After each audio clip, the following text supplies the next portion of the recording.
Será que eu vou morar no céu? Vamos fazer uma exegese sobre esse tema. Fica com a gente, porque o conteúdo hoje tá celestial, hein?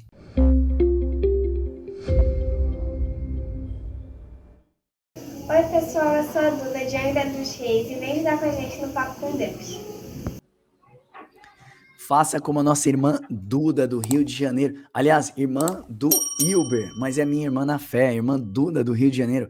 Vem estudar com o Papo com Deus. Aqui nosso conteúdo é todo gratuito para edificar e abençoar a sua vida. Hilber, esse tema é um tema complicado. Então a gente tem que fazer um passeio pela Bíblia para a gente poder mostrar fazer uma exegese melhorada desse tema. Isso aí, perfeito. E o ponto principal que a gente tem que ver é onde a gente se perdeu. Porque no Antigo Testamento parece muito claro a palavra que vamos herdar a terra. Mas aconteceu alguma coisa nesse meio do caminho que modificou isso. E de repente a gente da terra vai parar no céu. E a gente vai ter que entender aonde é que foi esse desvio. Verdade, irmãos. Nós não encontramos nenhuma passagem que sustenta uma vida eterna nos céus com Jesus, tá? Nem nos profetas, nem no livro do Apocalipse. E para começar esse estudo, a gente precisa dizer que nós respeitamos a visão de cada um, tá? Então, assim, primeira coisa é o respeito. Nós chegamos até aqui sustentado por aquele que nos trouxeram. Nós sabemos que a geração passada, ela tem uma crença de que nós vamos morar no céu. Por isso que eu coloquei esse cara aqui, ó. Deixa eu até puxar aqui no e-book para você ver. O cara tá subindo aqui a escada, né? Tá subindo a escada do céu. Então, essa é a intenção, né? As pessoas querem morar no céu. Elas aprenderam que elas vão morar no céu. Aí, existe um evangelho que a gente chama evangelho escapista, que as pessoas querem escapar da terra e morar no céu. Mas Deus, na verdade, levantou a sua igreja para restaurar a terra. E a igreja perdeu-se o significado original, que é o resgate da humanidade. A igreja sendo o baluarte da verdade do evangelho. A igreja sendo a luz para as nações. A igreja sendo a figueira que não floresceu, agora a igreja sendo a videira do Senhor para dar frutos para os homens. Então, esse é o objetivo de Deus. Só que a igreja perdeu essa visão. E a igreja quer ir embora para o céu e Deus quer descer para a terra. Virou uma esquizofrenia espiritual, né, Hilber? Deus fazendo um plano divino para vir morar no meio dos homens e os homens querendo subir para ir morar com Deus. Isso, perfeito, Max. Você vai colocar o e-book na tela? Vamos lá. A gente ir começando. O Max ele está meio gripado, né? Então ele vai falar um pouco mais devagar. A gente vai tentar aqui poupar a voz dele um pouquinho. Então ele colocou aqui no e-book a visão dispensacionalista. Mas, Max, antes disso, a gente pode falar um pouquinho no passado, para a gente entender como que eles pegaram essa visão e colocou dentro da Bíblia, dentro desse contexto exegético? O que acontece? Pode falar. Pode falar você. Tá. O que acontece? Quando a gente... os hebreus eles vão para a Babilônia, eles vão para a Babilônia, eles ficam 70 anos lá, vêm os persas, dominam eles, depois vêm os gregos. Quando chega nesse período dos gregos, como a gente viu no livro de Enoque, a gente vai deixar o card aqui, o que acontece? Começa a entrar uma helenização na igreja. E na cultura grega, você tem essa cultura do céu muito forte. Do céu no sentido de quê? Uma parte metafísica que é acima da parte física. Ou seja, você tem ali, os deuses estão no Olimpo. Quando eu morro, eu vou para o paraíso. Isso começou a entrar dentro da cultura judaica. Por isso que você vai ver Enoque falando de anjos se reproduzindo. Onde é que tem isso? Cultura grega. Zeus tem filhos com humanos, aí nascem semideuses. Isso é cultura grega. Então você já viu uma helenização e a cultura entrando numa fase onde seres celestiais têm filhos com seres carnais. Você tem ali a visão de que tudo que está no céu, tudo que é mais elevado é superior e que Deus agora tem um plano metafísico, levar todo mundo para esse plano, para essa região superior. Maravilha. Isso também, Wilber, se popularizou com a visão dispensacionalista, né, de John Nelson Darby. Isso aí mais ou menos pelo século XVII. John Nelson Darby começou com essa visão dispensacionalista e ganhou força com a Bíblia anotada de Scofield. Deixa eu ver se eu tenho aqui, eu até tinha deixado aberto, vamos ver se está aberto aqui. Nós temos um e-book que a gente fala só sobre isso, tá? Que é aqui, ó, A Segunda Vinda de Cristo. Esse é o estudo número 8. Você pode digitar estudo 08, Papo com Deus, você vai achar ele, ou você procura por esse título aqui, ó, A Segunda Vinda de Cristo. Entenda porque a igreja estará na grande tribulação. Aí nós vamos explicar quem era Scofield, nós vamos explicar toda essa parte pré-tribulacionista, da onde veio essa visão, né? E começou ali John Wesley, depois vieram os reformadores Martinho Lutero, né, o Zwinglio. Então essa visão acabou se popularizando pela Bíblia anotada de Scofield. Então eu não vou ler esse e-book aqui, esse e-book vai ficar para vocês fazerem a meditação. Isso deu uma popularizada mesmo, exatamente no século XVII. Então, a gente foi muito ensinado, irmãos, a um evangelho escapista, né? Que a terra tá mal, as coisas estão mal, então a gente vai ser arrebatado, vai sair daqui, vai ficar 7 anos lá em cima na boda do cordeiro, e aí Deus vai derramar as taças da sua ira aqui, e aí o Senhor volta novamente, passa 1000 anos sobre a terra, e depois eu não sei porquê, mas Deus decide destruir depois de 1000 anos a terra. Não faz sentido o Senhor Jesus restaurar todas as coisas, né? Colocar o trono da igreja e o seu trono para governar sobre as nações, restaurando todas as coisas, e depois Deus vem e destrói toda a terra. Então essa é uma visão que a gente não participa dela, tá? A gente não concorda com essa visão. Concorda com isso, Wilber? Exatamente, não tem muito sentido. A gente viu o novo céu e nova terra, e depois ele destrói esse novo céu e nova terra, e aí acaba, né? Meio que parece que acaba do nada.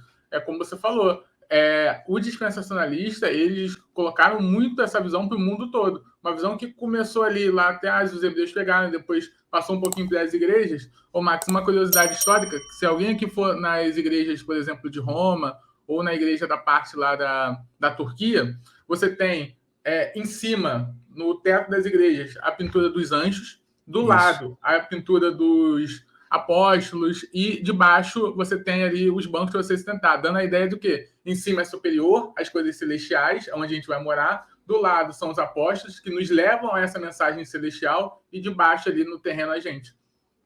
Maravilha. Agora, irmãos, já pensou porque a Nova Jerusalém desce do céu? Fica aí com a gente nesse estudo. Eu tô um pouco rouco, mas vai ficar legal esse estudo, porque nós vamos fazer um passeio pela Bíblia, dando dezenas e dezenas de versos, mostrando para você que você não vai morar no céu, tá bom? A gente não quer aqui frustrar os seus planos, mas a gente quer mostrar a luz da Escritura, que é um propósito errado, e por conta desse propósito errado de morar no céu, você quer abandonar a terra e deixar que a terra se exploda, e essa não é a versão de Deus. Então, ó, você já pensou por que a Nova Jerusalém desce do céu? Deus prepara uma cidade para descer na terra e dela governar todo mundo. A cidade, toda cidade é aglomerado de um povo, a gente já sabe disso, né? Portanto, esse povo desce para governar a terra. E esse sempre foi o propósito de Deus. O homem perdeu o governo do mundo quando pecou, e aí o pecado entrou no homem e na terra, e Jesus recupera essa autoridade até que se complete os últimos dias, aguardamos ansiosos o reino do Senhor governando sobre a terra. Daniel 2:44. O arrebatamento nas nuvens e a descida para os 1000 anos. Então, olha só, nós sabemos que a igreja vai descer na terra. Então, vamos dar uma olhada referente ao milênio, como que funciona esse governo. Em 1 Tessalonicenses 4,17 diz assim: depois nós, os vivos, os que ficarmos, seremos arrebatados juntamente com eles entre as nuvens, para encontro do Senhor nos ares, e assim estaremos com o Senhor para sempre. Após o arrebatamento nas nuvens, a igreja desce na terra, onde reina com Cristo 1000 anos. Nós chamamos isso, irmãos, de milênio. Olha só em Apocalipse 24. Vi também tronos, e nestes assentaram-se aqueles os quais foi dada a autoridade de julgar. Vi ainda a alma dos decapitados, por causa do testemunho de Jesus, bem como por causa da palavra de Deus. Tantos quantos não adoraram a besta, nem tampouco a sua imagem, não receberam a marca na fronte e na mão. Então a gente vê Apocalipse e vê Tessalonicenses falando da ressurreição dos mortos e falando que a igreja vai reinar com Cristo 1000 anos. Ela se encontra com Cristo nas nuvens, ela é arrebatada até as nuvens, se encontra com Cristo, é galardoada e desce para reinar 1000 anos na terra. Então a gente acaba vivendo uma esquizofrenia espiritual porque a gente não entende o propósito de Deus. Muito disso, irmãos, acabou se perdendo por causa disso aqui, ó. Isso aí foi devido ao entendimento errado de Isaías, capítulo 65, verso 17 ao 25. Dá uma lida na sua casa. Isaías 11 também, que fala que o novo céu e a nova terra. Só que novo céu e nova terra ali, ele vai falar de restauração. Fica com a gente que nós já vamos chegar nos versos de restauração, tá bom? O plano de Deus, irmãos, jamais será frustrado. O Senhor planejou descer na terra, restaurar todas as coisas e governar e viver para sempre com a sua igreja. E nada, ninguém vai poder impedir isso. Nem mesmo a fantasia criada por diversos pregadores. Eu fiquei até triste que esses dias eu vi um grande pregador internacional, passei para você, né, Hilber? e o cara estava pregando sobre a doutrina do céu e tal, que a gente vai morar no céu, que o céu é maravilhoso, como que é o céu. E ele não entendeu que o céu é um contexto espiritual, aquela cidade que as ruas são de ouros, vai mostrar caminhos purificados, caminhos santificados. Ouro é o símbolo da glória de Deus, né? É o símbolo da plenitude do Senhor, da plenitude da sua pureza, santidade. Então tá mostrando caminhos santos novamente. E o homem falou que ia ter caminhos, enfim, caminhos de ouro e uma série de outras coisas. Então, por causa disso, acaba criando essa doutrina errada do céu. Você que já nos segue, sabe que a gente tem uma visão futurista baseada no contexto espiritual, é profético, né? Nós somos um espírito, habitamos dentro de um corpo. Quando esse corpo ele for destruído, havemos de herdar um novo corpo e agora incorruptível, tá bom? E isso aí começou essa doutrina do céu através desse trecho aqui embaixo que eu vou ler com vocês. E nós temos um estudo também chamado Na Casa de Meu Pai. Eu vou falar para o Wilber deixar um card aqui em cima, ó, Na Casa de Meu Pai. Esse estudo tá mais simples, esse aqui é bem mais completo, e eu vou dar diversos versos para te mostrar isso. João 14, 1-3 fala assim, ó: Não se turbe o vosso coração, credes em Deus, crede também em mim. Olha só agora, na casa do meu pai há muitas moradas. Se não for assim, eu não teria dito. Pois eu vou preparar lugar, e quando eu for, eu vos preparar lugar, eu voltarei e receberei para mim, para que onde eu esteja, vocês estejam também. Então assim, olha, na casa do meu pai há muitas moradas. Eu vou preparar lugar para vocês, né? E quando eu voltar, eu vou levar vocês, ok? Aí nós devemos fazer a seguinte pergunta, irmãos: onde é a casa do meu pai? Onde é a casa de Deus? Onde é a fortaleza nossa? Onde é o lugar santo que Deus habita? Onde é o templo de Deus? E qual é a habitação do Senhor? Se a gente fizer essas perguntas, irmãos, para o texto, a gente vai conseguir encontrar respostas. Então, assim, na casa de meu pai há muitas moradas. Então, aonde é a casa de Deus? Olha só, Hebreus 3, 5 vai responder. E Moisés era fiel em toda a casa de Deus, como servo, para testemunho das coisas que haviam de ser anunciadas. Cristo, porém, como filho, em sua casa, a qual casa somos nós, se guardarmos firmes até ao fim e a ousadia de exultarmos a esperança. Então, o autor de Hebreus ele está fazendo uma conexão, dizendo o seguinte: olha só, a qual a casa somos nós, se guardarmos firmes até o fim a ousadia. Oi, Uber, então quer dizer que a casa de Deus somos nós, é isso mesmo? Sim, é isso mesmo. E a gente percebe também, Max, um ponto interessante, que no próprio livro de João 2, o próprio Cristo vai falar onde é que é a casa dele.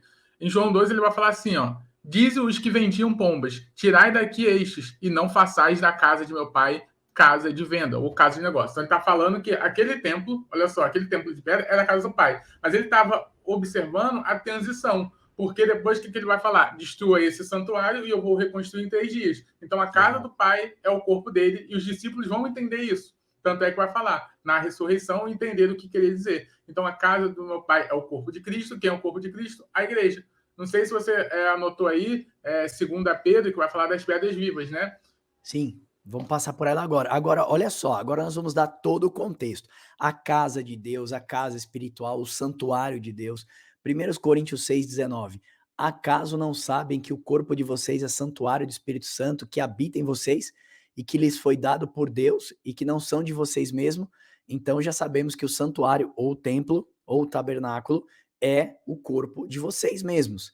O Wilber já falou que Jesus mostrou que ele era a habitação, que aquele templo era a habitação, e depois ele fez a transição de aliança para ele. Destruam esse templo, em 3 dias eu reconstruirei. Coríntios já está afirmando exatamente isso.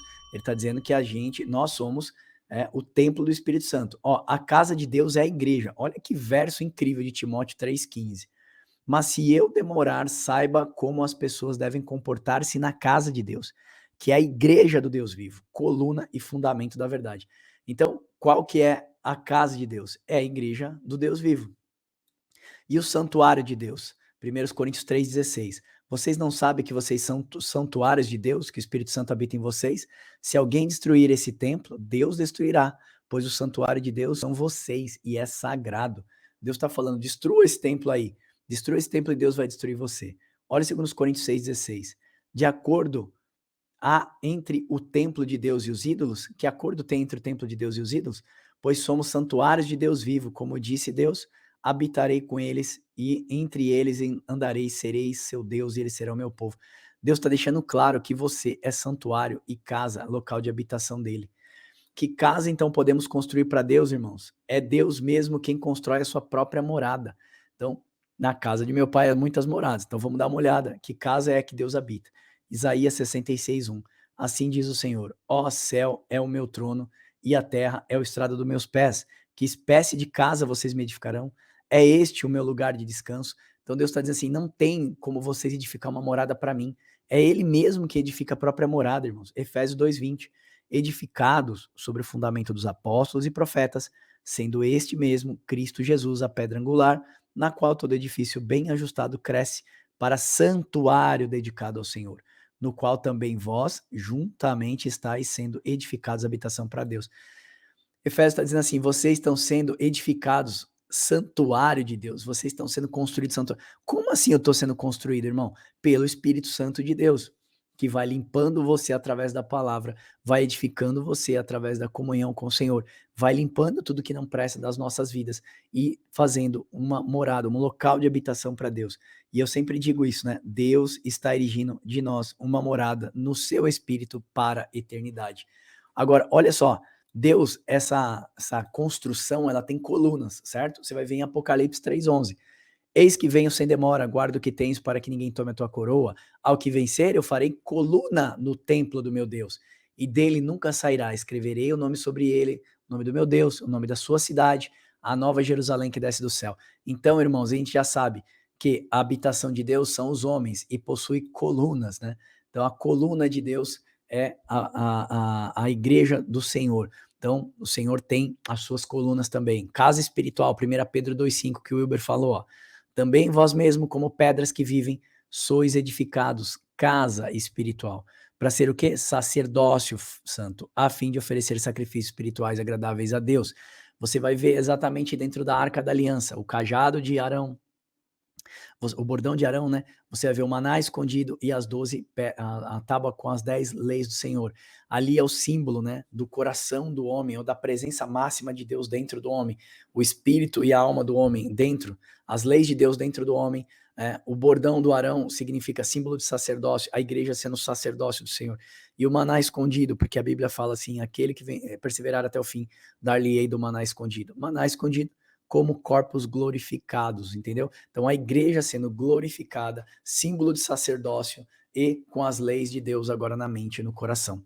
E em sombras e realidades a gente também pode ver isso, ó, porque Ageu edifica um templo que é o símbolo da casa de Deus. Você vai ver em Ageu 1, o Senhor despertou o espírito de Zorobabel, filho de Salatiel, governador de Judá, e o espírito de José, filho de Josadaque, o sumo sacerdote, e o espírito do resto de todo o povo, e eles vieram, se puseram ao trabalho na casa do Senhor. Se você ler Ageu, você vai entender que Deus fala, ó, vocês voltaram do cativeiro da Babilônia faz 7 anos, vocês têm suas casas forradas, cobertas, vocês juntam e eu com sopro espalho tudo, porque eu não tenho a minha casa, porque eu não tenho onde morar. Deus habita em templos, irmãos? Não, mas Deus estava dando sombras para eles. Para eles celebrarem festa, precisava do templo. Para eles sacrificarem, precisava do templo.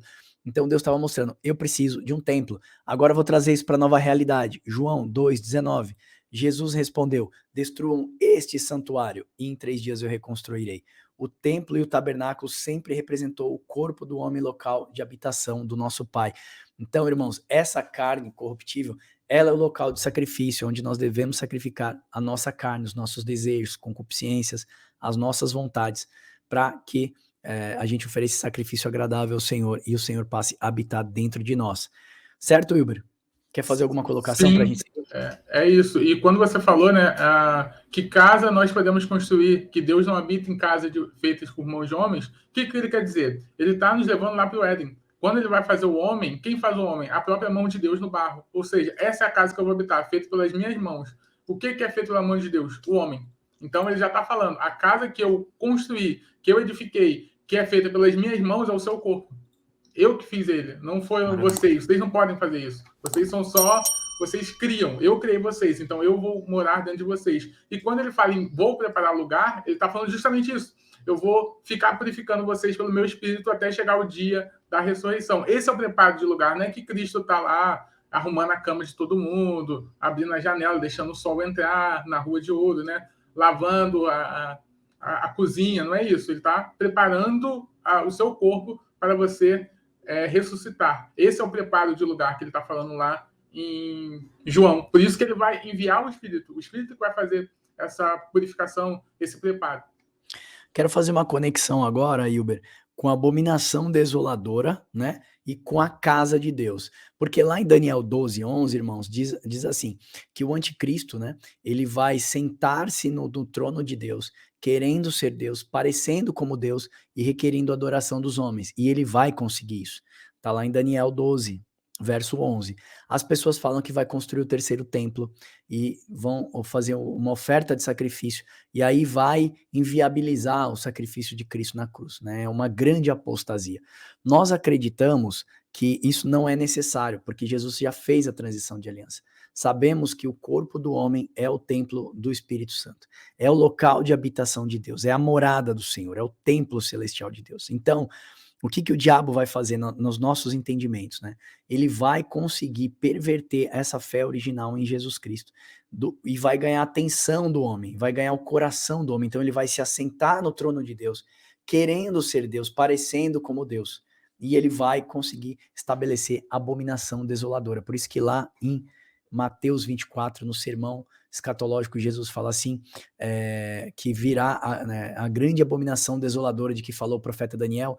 O fim está muito próximo, vão restar só 3 anos e meio para o fim, que são 7 anos da grande tribulação. Se você fez nosso estudo sobre Apocalipse, legal. Se você não fez, eu vou deixar um link para você aqui já dando uma olhada lá no nosso site. Você pode fazer cursos gratuitos, tá? Tem 15 cursos gratuitos, tem um curso de escatologia fantástico para você entender isso.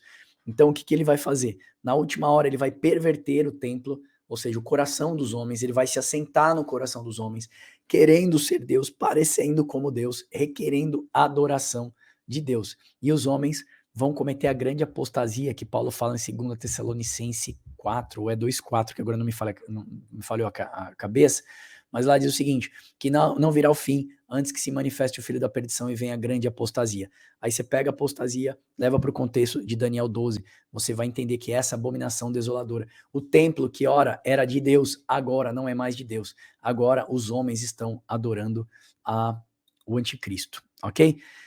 Vamos para cá? Agora, irmãos, nós demos uma chuva de versos para vocês que contextualizam porque a igreja não vai morar no céu. O céu não é o local de habitação da igreja.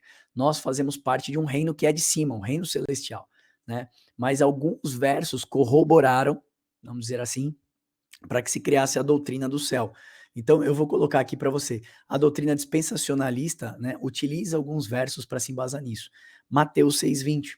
Mas acumulem para vocês tesouros nos céus, onde a traça e a ferrugem não destrói, onde os ladrões não roubam nem furtam, pois onde estiver o teu tesouro estará teu coração. Esse contexto, o que acontece? Acumulem tesouros no céu. Hoje, se eu trabalho e começo a guardar dinheiro, como se o meu futuro dependesse da minha conta bancária, isso vai se findar uma hora.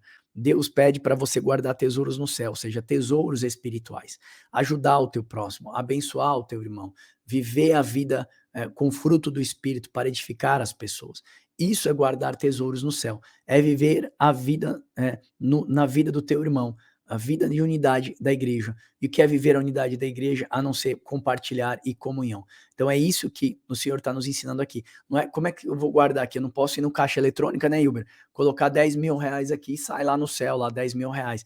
Você sabe, por causa dessa doutrina aí, o pessoal já vendeu até terreno no céu, né, Hilber? Teve aí na década de 80, 90, eu acho que até os anos 2000, né? Vendiam terreno no céu, cara. Tava vendendo tijolo ungido, eu acho que era para construir. Olha aí.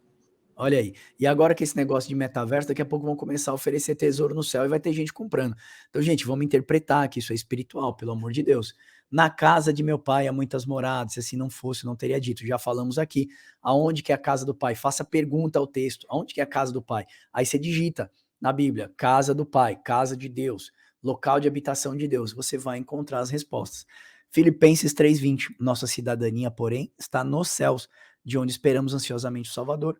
O Senhor Jesus Cristo, pelo poder, capacita a colocar todas as coisas debaixo do seu domínio.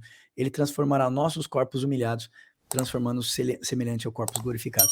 Então, a nossa cidadania, porém, está nos céus, fala de embaixador, né, Hilber? Lembra que o Paulo fala, nós somos embaixadores? Então, assim, o reino dos céus, não é o reino nos céus, senão Deus não quereria restaurar a terra. Então o reino dos céus está para vir para a terra. Veja que quando Jesus entra pela região de Decápolis, ele fala assim, o reino dos céus é chegado entre vós.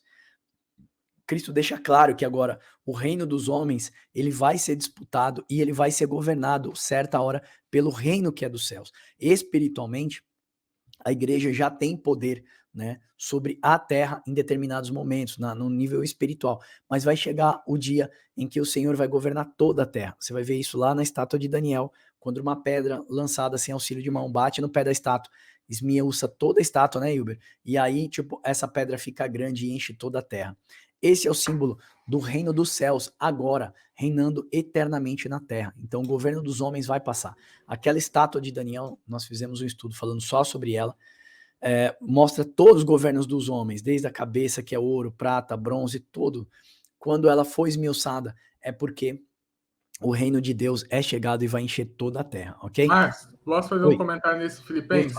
Por favor. O que acontece? Quando a gente vai, tem que ler toda a perícope. Quando a gente vai no capítulo 17, onde começa esse texto que ele está falando, o título é Os Inimigos da Cruz de Cristo. Então, olha só o que Paulo está fazendo. Ele vai falar assim, ó, pois muitos andam entre nós, nos quais, repetidas vezes, eu vos dizia, e agora vos digo, até chorando, que são inimigos da cruz de Cristo. O destino deles é a perdição. O Deus dele é o ventre, e a glória deles está na sua infâmia, visto que só se preocupam com as coisas terrenas. Olha só, então ele está falando, essas pessoas aí, que eu já avisei a vocês para tomarem cuidados, que eu agora estou falando de novo chorando, eles são inimigos da cruz de Cristo, eles só observam as coisas terrenas. Aí ele vai falar no 20, entra nesse contexto, ó, pois a nossa pátria está nos céus, ou seja, vocês são diferentes deles. Eles se preocupam com as coisas terrenas, vocês com as coisas do céu. Quando ele fala de pátria, ele está falando, como o Max falou, de embaixador. O que seria uma pátria? O que seria uma embaixada? Eu sou um cidadão do céu na terra. Exemplo, uma embaixada do Brasil nos Estados Unidos. É uma parte do território brasileiro nos Estados Unidos. Ou seja, você está no país dos Estados Unidos, mas a tua lei é uma lei brasileira. É a mesma coisa que Paulo está fazendo aqui. A lei é uma lei dos céus, mas a gente está na terra. Isso que é embaixada. Vocês são embaixadores do céu. Vocês são cidadãos do céu, mas vocês estão na terra num período de transição até que venha o reino de Deus. Muito bem colocado isso, viu? Vamos lá, ó, o Lucas vai dar um tchau para vocês aí. Manda um beijo pra galera aí, mano. Tchau, gente. Fica aqui. Então vamos lá assim, ó. Assim diz o Senhor. Olha Isaías 66:1. O céu é o meu trono e a terra o estrado dos meus pés. Que espécie de casa vocês me edificarão? É este o meu lugar de descanso? Olha que Deus está falando. Vocês não podem edificar uma casa para mim, cara. Entendeu? Deus compara a sua grandiosidade como se ele estivesse sentado no céu e botando os pés sobre a terra. Como que Deus vai habitar em toda a terra? Deus está em todos os lugares, em todo momento, irmãos. Eu acho que tem um salmo que fala isso, né? Se eu subir aos céus, tu está lá. Se eu descer ao mais profundo do oceano, tu está lá. Se eu descer ao Hades, o Senhor também está lá. Então não tem como fugir da presença de Deus. 1 Reis 8:27. Mas será possível que Deus habite na terra? Os céus mesmo, os mais altos céus, não podem conter-te, muito menos este templo que construí. Olha 2 Coríntios. Sabemos que se for destruída a temporária habitação terrena em que vivemos, temos da parte de Deus um edifício, uma casa eterna nos céus, não construída por mãos humanas. Olha isso como é espiritual. Por isso que as pessoas pensam, Wilber, que a gente tem uma casa no céu mesmo, um prédio. Ó, sabemos que se for destruída a nossa habitação temporária, se eu sou um espírito e habito dentro de um corpo, esse corpo não define quem eu sou. Ele é uma habitação temporária e ela vai ser destruída.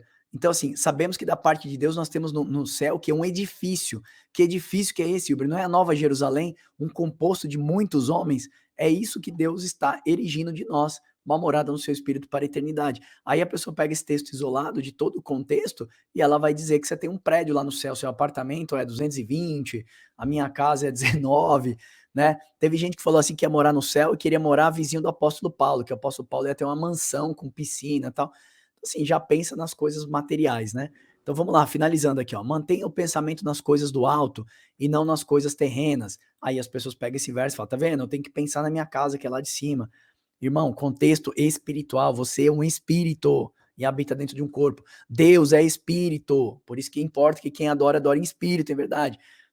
2 Pedro 2,4 vai falar, ofereça sacrifícios espirituais agradáveis ao Senhor. Como é que eu vou oferecer sacrifício espiritual? Pensando naquilo que é espiritual. Jesus lhe respondeu, eu garanto, você estará comigo hoje no paraíso. Lucas 23:43. Olha só, eles acreditam que paraíso é o céu. Paraíso, na tradução do hebraico antigo, é jardim. E nós acreditamos que onde Deus está é um local de paraíso. O seio de Abraão é o paraíso de Deus. Se você não fez nosso estudo sobre o Hades ou inferno, vou deixar um card para você aqui, para você fazer esse estudo que é incrível. Você vai entender para onde vai a alma das pessoas quando morrem, ok? E por último, Mateus 5:11-12. Bem-aventurados serão vocês quando por minha causa forem insultados, os perseguirem, levantarem todo tipo de calúnia contra vocês. Alegrem-se, regozijem-se, porque grande é a sua recompensa nos céus. Pois da mesma forma, perseguiram os profetas que viveram antes de vocês. Aí, como fala nos céus, Hilber, ele pega isso como contexto literal e fala, cara, tá no céu, eu tenho uma habitação no céu, eu vou morar no céu, e o objetivo é morar no céu. Mas nós já demos na lâmina 2 aqui atrás, uma chuva de versos mostrando, né, aonde é a habitação de Deus, onde é a morada de Deus, o que Deus está fazendo de nós, e Deus está preparando homens e mulheres para se tornar o seu grande tabernáculo na última hora, certo, Hilber? Certo, perfeito. Então, a gente percebe que toda vez que ele fala de céus e terras, ele não está falando de uma coisa específica, de locais geográficos específicos, mas ele está falando de uma coisa espiritual. Ou seja, o céu é onde está o Deus, é onde você tem que almejar, é onde você tem o Espírito Santo, é onde vocês têm que buscar, e o terreno é a coisa da nossa carne. Então, ele está fazendo esse paralelo, espiritual e carne. Busquem as coisas do céu, busquem as coisas espirituais. Você não tem como comprar um terreno no céu. Como que você vai buscar, então? Como o Max falou, amor ao próximo. Cristo já falou o que tem que fazer para seguir ele, né? Amor ao próximo, oração, edificação do corpo de Deus. E é isso que você vai edificar e edificando espiritualmente para você poder receber essa recompensa celestial que é um corpo glorificado. Amém. Irmãos, a gente fez esse estudo com respeito, a gente respeita a visão de cada um. Se você tem uma visão dispensacionalista, que você acredita nas dispensações, se você tem uma visão pré-tribulacionista, isso não impede a gente de andar junto, ok? Nós somos pós-tribulacionistas, cremos que a igreja precisa passar pela grande tribulação, primeiro para provar os remanescentes do Senhor. Nós fizemos um estudo chamado um terço, né? A terça parte, o número que aponta para os salvos. Então é um estudo incrível também. Vou ver se o Wilber deixa um card para a gente aqui, para vocês estudarem. Então nós cremos exatamente nisso, irmãos, que a nossa visão dispensacionalista, pré-tribulacionista, pós-tribulacionista, não divide a gente, muito pelo contrário. O ponto central da nossa fé é Cristo crucificado para a remissão dos nossos pecados, ressuscitado ao terceiro dia, para que assim como ele foi primícias para Deus, nós também sejamos na última hora, ok? Isso é o ponto central da nossa fé e a gente não nega, ok? O resto, como a gente diz, é mais periférico, né? Importante, não menos importante, mas periférico. Amém? Eu espero que esse vídeo tenha te abençoado e eu espero você no próximo vídeo. Deus abençoe você e até o próximo Papo com Deus. Falou, tchau.